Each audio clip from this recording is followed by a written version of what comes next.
My name is Doug Lovelace. I was employed here at the Mac Robertson's factory in Fitzroy in 1965 as the Employment and Safety Officer.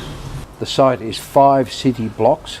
It employed about 1,200 people and it manufactured chocolate and sugar confectionery such as Old Gold, Cherry Ripe, Freddo Frog. Mac Robertson was a very benevolent employer and he was a great supporter of the 8-hour day. There was no retirement age. They worked here while they were physically capable to work. He died in 1945. His 2 sons, Norman and Eric, whose offices were behind me here, took over the running of the business. This was the entrance to the main office, which behind me was a wonderful reception area, beautifully decked out in antique furniture. On my first day of work, I turned up in this street, Argyle Street, where my office was at 7 o'clock, only to find there was approximately 100 women in the street waiting to be interviewed and employed because it was Christmas time was coming up and they had to pack all the Old Gold chocolates for Christmas.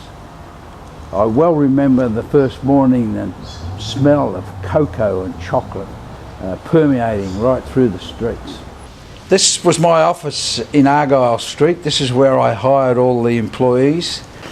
This is a view of Argyle Street, and that is my office door on the left-hand side there.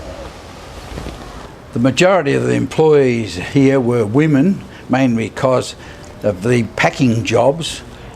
They all were dressed out in white uniforms and white scarves. They weren't allowed to wear any rings or jewellery. The whole place was called the White City because all the buildings were whitewashed. In Argyle Street here we had the sugar factory where all the toffees and boiled lollies were made. Over the road here was where we stored the cocoa beans, which came in mainly from West Africa.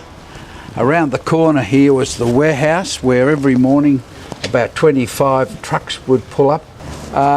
On the back of the orange delivery trucks was painted a big Freddo Frog, and when you opened the door it looked like Freddo Frog was waving to you. The building at 369 Gore Street was the garage.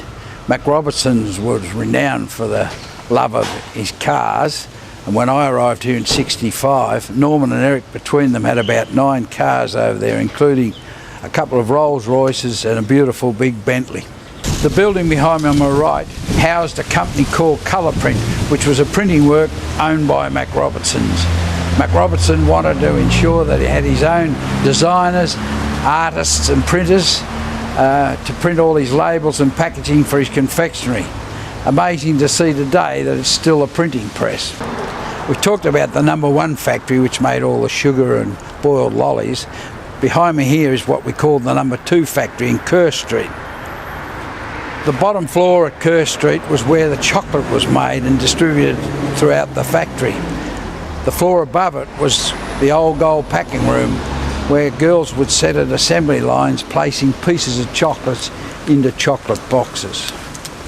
For me, coming back here after 50 years has been somewhat nostalgic because I really enjoyed the couple of years that I had here, mainly because I could talk to all the old employees who told me of the early days of Mac Robertson's, and there were some great stories of what went on in the factories.